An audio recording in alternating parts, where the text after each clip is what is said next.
आज इसरो भले ही चांद पर अपने मिशन भेज रहा है, लेकिन एक समय ऐसा था जब इसरो ने पहले रॉकेट के लिए नारियल के पेड़ का लॉन्चिंग पैड बनाया था। इतना ही नहीं, उस समय पहला रॉकेट साइकिल से ले जाया गया था और दूसरे रॉकेट को बैलगाड़ी द्वारा लॉन्चिंग साइट पर पहुंचाया गया था। उस दौर में जब भारत ने स्पेस सेक्टर में अपना पहला कदम रखा था, तब तक तो यूनाइटेड स्टेट अमेरिका और सोवियत संघ स्पेस रिसर्च की दौड़ में काफी आगे पहुंच चुके थे। ये दो देश थे जिनके पास अंतरिक्ष एजेंसी थी। दरअसल स्पेस रेस की शुरुआत सबसे पहले 1957 में यूएसएसआर द्वारा स्पुतनिक 1 लॉन्च करने के साथ हुआ था। इस लॉन्चिंग से दुनिया भर में हंगामा मच गया था। टेक्नोलॉजी की दुनिया में मानव जाति के लिए ये वो छलांग था जो सीधे आसमान तक पहुंच चुकी थी। दुनिया भर में इस नई उपलब्धि को लेकर काफी एक्साइटमेंट देखने को मिल रही थी। आखिरकार धरती से पहला सैटेलाइट जो लॉन्च किया गया था। उस वक्त यूएसएसआर और यूनाइटेड स्टेट अमेरिका एक दूसरे से आगे निकलने की होड़ में लगे हुए थे। दोनों महाशक्ति के बीच कोल्ड वॉर छिड़ चुका था और अब ये कोल्ड वॉर अंतरिक्ष क्षेत्र में भी कंपटीशन का मैटर बन चुका था। संयुक्त राज्य अमेरिका और यूएसएसआर दोनों की दुश्मनी का सबसे बड़ा फायदा स्पेस साइंस को हुआ, क्योंकि दोनों ने अपना दबदबा बनाने के लिए 1950 और 1960 के दशक में लगभग हर साल एक के बाद एक नया रिकॉर्ड कायम किया। 1957 में पहली अंतरमहाद्वीपीय यानी इंटरकॉन्टिनेंटल बैलिस्टिक मिसाइल भेजी गई। इसी साल 1957 में ही पहला आर्टिफिशियल सैटेलाइट स्पुतनिक 1 लॉन्च किया गया। October the 4th, 1957, and the world's press announces the miracle of the age. The Russians had successfully launched the first satellite ever to circle the Earth.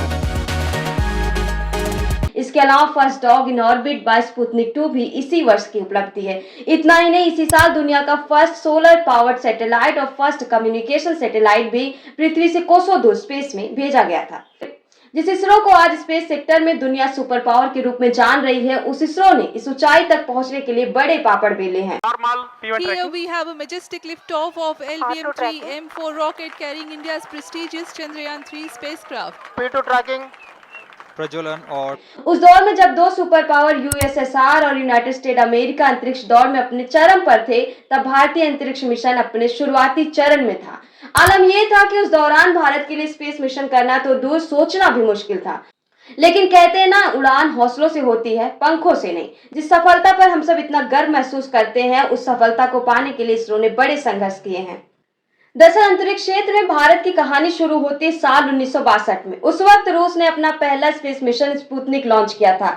इस mission से विक्रम साराभाई के मन में अपने देश के लिए कुछ नया अचीव करने की आशा की, जिसके बाद उन्होंने भारत सरकार से अपने स्पेस प्रोग्राम शुरू करने की बात कही। उस वक्त देश में कांग्रेस की सरकार थी। स्पेस सेक्टर में नए कारनामों को देखने के बाद विक्रम साराभाई और तत्कालीन प्रधानमंत्री पंडित जवाहरलाल नेहरू ने भारत को एक नए मुकाम पर पहुंचाने का फैसला लिया, जिसके बाद अंतरिक्ष क्षेत्र में भारत का रंग जमाने के लिए इसी साल इनकोस्पर यानी Indian national committee for space research का गठन किया गया, जो आज इसरो के नाम से जाना जाता है, क्योंकि 15 अगस्त 1969 को इनकोस्पर का नाम इसरो रख दिया गया और इस तरह भारत को अपनी पहली अंतरिक्ष एजेंसी मिल गई।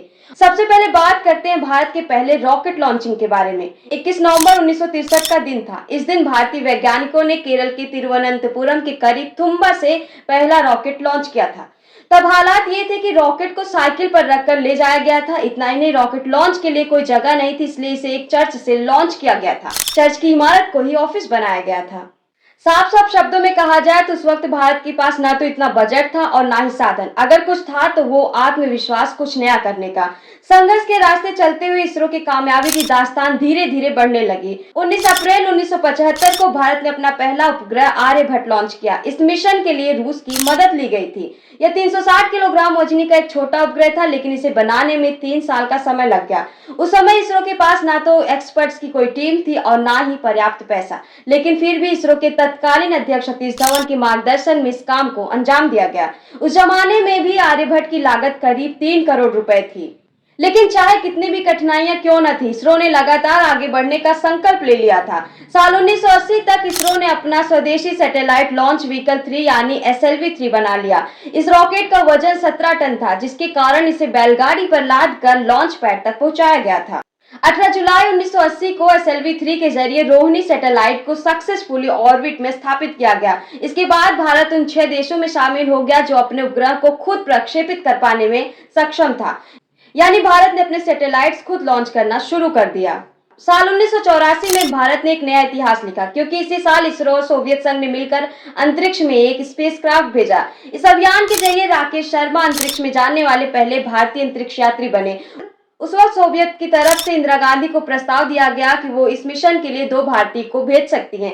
इसी के तहत राकेश शर्मा को चुना गया। उनके साथ रवीश मल्होत्रा का भी चयन हुआ था, लेकिन वो बैकअप में थे और अंतरिक्ष यात्रा पर नहीं गए। राकेश शर्मा ने 3 अप्रैल 1984 को रूसी स्पेस सेंटर सोल्यूट 7 की यात्रा शुरू की और 8 दिन तक अंतरिक्ष में रहे। जब वो अंतरिक्ष में थे तब भारत की तत्कालीन प्रधानमंत्री इंदिरा गांधी ने उनसे पूछा कि अंतरिक्ष से भारत कैसा दिखता है। इसके जवाब में उन्होंने बड़े ही प्यार से कहा, सारे जहां से अच्छा। इसरो की कामयाबी की दास्तां अभी और बाकी है। आसमान को चीरते हुए इसरो लगातार सफलता की बुलंदियों को छूता रहा। 2008 में चंद्रयान 1 की लॉन्चिंग, 2013 में मंगलयान की लॉन्चिंग, 2017 में एक साथ 104 सैटेलाइट लॉन्च करने का विश्व रिकॉर्ड, 2019 को चंद्रयान 2 की लॉन्चिंग और 2023 में चंद्रयान 3 जैसे मिशन के जरिए इसरो कई बड़े रिकॉर्ड बना चुका है। आज कुछ लोग इसरो को स्पेस सेक्टर में सुपर पावर के रूप में देखते हैं, लेकिन यह बात इतनी भी सच नहीं है, क्योंकि अभी भी इसरो नासा जैसे स्पेस एजेंसी से थोड़ी पीछे जरूर है। दरअसल इन सब चीजों में बजट का इम्पैक्ट काफी ज्यादा होता है। अगर इसरो और नासा के बजट में कंपैरिजन की जाए तो इनके आंकड़ों में बहुत बड़ा फर्क देखने को मिलता है। हालांकि भले इसरो बजट के मामले में नासा से पीछे है, लेकिन कई चीजें ऐसी है जहाँ नासा और रूस इसरो का मुकाबला भी नहीं कर सकते। नासा का औसत सालाना बजट $24 बिलियन यानी 1.97 लाख करोड़ रुपए है। वहीं इसरो का सिर्फ 13,000 करोड़ रुपए यानी नासा को इसरो की तुलना में लगभग 15 गुना अधिक पैसा मिलता है। एक तरफ जहां नासा के पहले सफल मंगल ऑर्बिटर मेरिनर 9 का बजट 137 मिलियन यानी 1029 करोड़ रुपए है, वहीं दूसरी तरफ इसरो का मंगलयान मिशन पहले ही प्रयास में केवल 450 करोड़ रुपए के बजट के साथ ही सफल हुआ था। इतना ही नहीं, इसरो के कुछ मिशन फिल्मों के बजट से भी सस्ते हैं। आदिपुरुष, रोबोट 2.0 और RRR जैसी बॉलीवुड फिल्मों का बजट 500 करोड़ से अधिक था, जबकि इसरो ने 500 करोड़ से कम बजट में ही 54.6 मिलियन किलोमीटर दूर एक रोवर भेजने का रिकॉर्ड बनाया है। नासा के पास 18,000 से अधिक कर्मचारियों का कार्यबल है, जबकि इसरो के पास करीब 17,000 कर्मचारी हैं। इसलिए 1,000 से अधिक कर्मचारियों का यहाँ पे अंतर देखा जा सकता है। कुल मिलाकर अगर देखा जाए तो इसरो एजेंसी बजट के मामले में भले ही कम हो, लेकिन अधिक कुशलता, किफायती और रिसोर्सफुल जैसी चीजों में इसरो आज भी सबसे ज्यादा आगे और कामयाब है। फिलहाल ये वीडियो यही खत्म होता है। वीडियो अगर अच्छा लगा तो इस चैनल को सब्सक्राइब जरूर करिएगा। फिर मिलेंगे नए टॉपिक के साथ, तब तक के लिए धन्यवाद, नमस्कार, जय हिंद।